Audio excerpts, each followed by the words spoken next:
Hello friends, welcome to EPG Pathshala. I am Poonam Chawla, an assistant professor with Maharaja Agrasen Institute of Management Studies in Rohini. Today we are going to discuss on the interesting and intriguing subject of theories of learning. The inclusions of the module are, and I'll provide you an introduction with the topic. I'll define learning, followed by learning theories, then implication of learning for instruction, followed by the summary of the module. Let's give you an introduction. Training is the dispersal of knowledge through various means, which include verbal and non-verbal techniques and methods of demonstration to teach and instruct the trainee. Learning, on the other hand, refers to the process of absorption of that information so as to enhance skills and abilities and meaningfully utilize the learning for the purpose it was achieved for. Organizations may use different types of training methods to facilitate employees to enhance their skill set, and in turn the employees tend to perform their job efficiently and successfully. Let's define learning now. Learning is a permanent change that is observed in human capabilities and is not related to growth processes. The learning is in relation with specific learning outcomes, namely verbal information, motor skills, cognitive strategies, intellectual skills, attitudes, cognitive strategies. The verbal information involves knowledge about labels, facts, and bodies of knowledge. Intellectual skills involve concepts and rules. Motor skills include coordination of physical movements. Attitudes that conform to combination of beliefs and feelings, and cognitive strategies, and these regulate the process of learning. Learning theories. Let's discuss the various types of learning theories. The various types of learning theories are reinforcement theory, social learning theory, goal setting theory, need theory, expectancy theory, adult learning theory, and information processing theory. The first theory is reinforcement theory. Reinforcement theory states that people are inspired to perform or avoid certain behavior due to the outcomes that have happened in the past from those behaviors. Several processes are associated with reinforcement theory, like positive reinforcement and negative reinforcement. Positive reinforcement refers to the pleasurable outcome from behavior, and negative reinforcement refers to removal of an unpleasant outcome. For instance, an associate of a manager submits a report in time and the manager pats him on the back and acknowledges his effort in completing the work on time. This is an example of positive reinforcement. Whereas if a manager screams on his employees for being late, the employees may tend to avoid such behavior by being on time is an example of negative reinforcement. Slide number 11. It's a diagram you can see. Slide number 12. From the viewpoint of training, reinforcement theory reveals that for learners to gather knowledge, change behavior, modify skills, the trainer must identify which outcome the employee considers positive or negative. It is the job of the trainer to link these outcomes to learners acquiring knowledge or skills or changing behavior. It is imperative to mention that behavior modification is a training method which is primarily based on the reinforcement theory. Social learning theory. social learning theory states that people tend to learn by observing other people, whom they consider to be knowledgeable and credible in nature. This theory states that behavior which is considered to be rewarded tends to be repeated again and again by the people. The model's behavior or skill that is rewarded is adopted by the observer. Thus, from the fundamentals of social learning theory, it can be deduced that learning new skills comes from either experiencing the consequences of a certain behavior or by observing others and seeing the consequences of their behavior. The self-efficacy of the person also has an impact on the process of learning. The social learning theory states that there are four processes which are associated with learning, namely attention, retention, motor reproduction, and motivational processes. The process of attention states that a person may not be keen to learn until he is not aware of the model's performance. Therefore, the trainee or the learner must be aware of the important aspect of model's performance, and the model must be credible and trustworthy.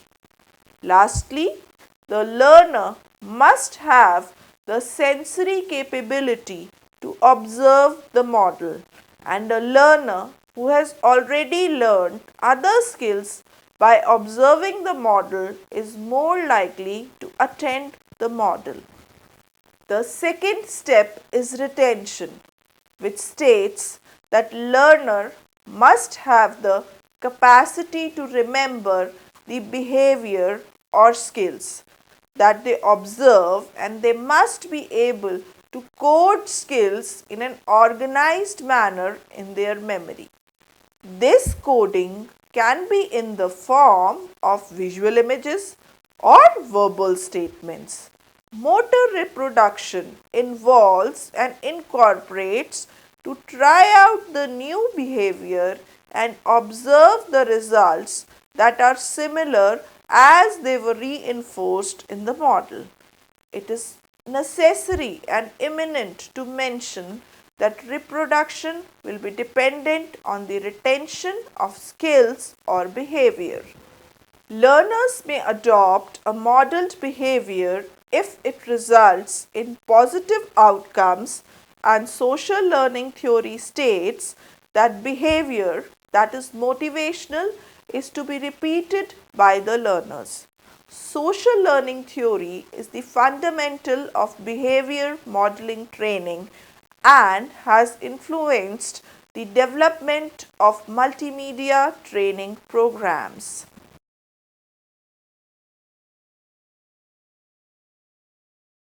Goal setting theory.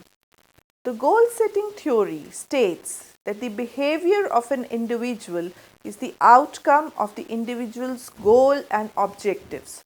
The goals of an individual have an influence on the person's action by directing energy and attention and motivating the individuals to develop strategies for goal attainment. These objectives highlight high performance only when people are committed to the goal, and employees may be less committed to the goal if they think it is too difficult to achieve. The goal setting theory enforces that it can be an integral part of the training program design by providing trainees challenging goals and objectives to achieve. The lesson plans prepared for training are also goal-oriented in nature, as they start with some goals in mind and provide information regarding the expected action of the learner. Need theories. Need theories are a thoughtful expression of importance individuals place on certain outcomes. Need is defined as a deficiency that an individual is experiencing at a certain point of time, and it is the fulfillment of that need that enforces an individual to behave in a certain manner and satiate that deficiency. Elderfors and Maslow's need theories focus on physiological needs, relatedness needs, and self actualization needs. They stress that people start from satisfying their lower order needs, and once they are satisfied with their lower order needs, they move to the next set of needs, that is their higher order needs. Although Elderfer constituted that if the higher order needs are not satisfied, the individuals may refocus on the lower order needs again. But Maslow do not support his viewpoint. On the other hand, if we look at McClelland's need theory, it puts limelight on the need for achievement, affiliation and power, wherein achievement refers to attaining the standards of excellence which are self-set by the individual. Need for affiliation refers to developing cordial relationship with other individuals, and need for power defines the urge to gather responsibility, influence and reputation. It can be deduced from the need theories that to motivate trainees to actively learn, the trainers must identify the unfulfilled needs of the trainee and convince them that the objectives and content of the training program shall help in fulfilling those needs. Expectancy theory. The expectancy theory proposes that the behavior of human is based on three factors, namely expectancy, instrumentality and valence. For instance, in expectancy theory, a belief to perform a certain behavior is linked to a specific program. For example, attending a training program, which may be the expectancy of the trainer, may lead to better performance on the job, which is considered the outcome, and valence refers to the value people attach to that outcome. It is the value of the outcome which will make people choose a certain kind of behavior. An example of expectancy theory can be attending a training program may lead to salary increase, and the incumbent attaches great value to a salary increase. In such a case, most learning is liable to happen. Information processing theory. The information processing theory focuses on the internal processes that happen when the training occurs or when the training content is analyzed by the trainee. This theory states that information gathered by the learner is subjected to variety of transformations in the human brain. This information processing starts when a message or stimuli, let's say sound, smell, touch, visuals, is sent from the environment and is gathered by the receptors, that is your eyes, ears, nose or skin. This message is then stored in the short-term memory and furthermore coded for storage in the long-term memory. Whenever a search process occurs in the memory during which a response is organized and the response generator organizes the response telling them what to do, and this what to do is in terms of learning outcomes in training, which can be seen as a verbal information, cognitive skills, motor skills, intellectual skills, and attitudes. The last loop is the feedback, which tells us trainee about the effectiveness and evaluates the response of the program.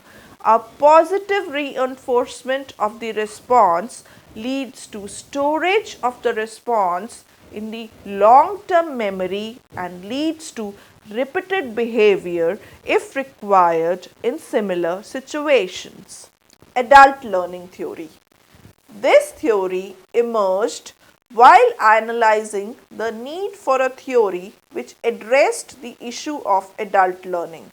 It is evident from the discussion that most of the theories and educational institutions that have developed them have the purpose of educating either children or youth.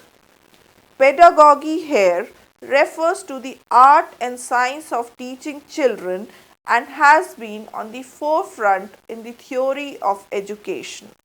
The pupil are considered to be passive receiver of directions and content and do not offer many experiences that might serve as resources in the learning environment. Thus, realizing the constraints of the formal education theories, psychologists developed andragogy, which is referred to as the theory of adult learning. Noyles has made seminal contribution in the field of adult learning and has developed several assumptions. Those assumptions are: number one, adults have the need to know why they are learning something. Secondly, adults have the need to be self-directed. Third, adults may share more work-related experiences into the learning situation. Fourth, the approach of adult to learning is problem-centered. And fifth, adults are motivated by extrinsic as well as intrinsic motivators. It is necessary for trainers to be aware about the adult learning theory.